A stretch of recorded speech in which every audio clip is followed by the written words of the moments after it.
दोस्तों, ये गीत मैं उस समय बनाई थी जब मैं 7वीं क्लास में पढ़ती थी, जो आज आप लोगों को सुनाने जा रही हूँ।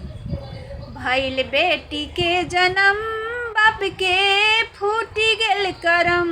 भइल बेटी के जन्म, बाप के फूटी गेल करम। माँ के ममता बेटा बेटी ला समान बा। जागरूक सरकार बाना। माँ के ममता बेटा बेटी ला समान बा। जागरूक सरकार बाना। तो भैया बेटी के पढ़ावा, उनका साक्षर बनावा। भैया बेटी के पढ़ावा, उनका साक्षर बनावा। अनपढ़ जगवा में सबसे बेकार बा। जागरूक सरकार बाना। अनपढ़ जगवा में सबसे बेकार बा। जागरूक सरकार बाना।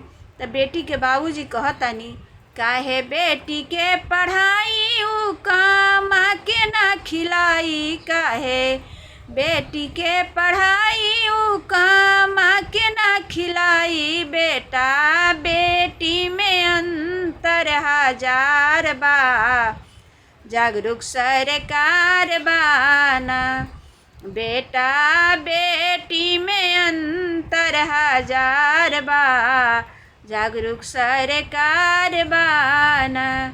तब बेटी हो जइहे पराई, जा दिन पिया घर जाई। बेटी हो जइहे पराई, जा दिन पिया घर जाई। बेटा माई बाप के जीवन के आधार बा। जागरूक सरकार बाना। बेटा माई बाप के जीवन के आधार बा। जागरूक सरकार बाना।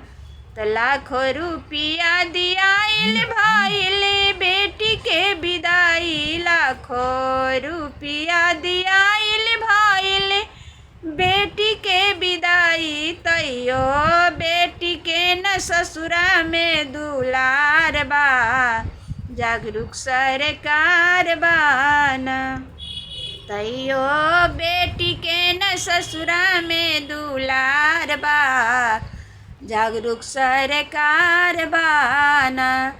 त सासु बहिया मरो रे ननदी, मिट्टी तले उड़ेले सासु।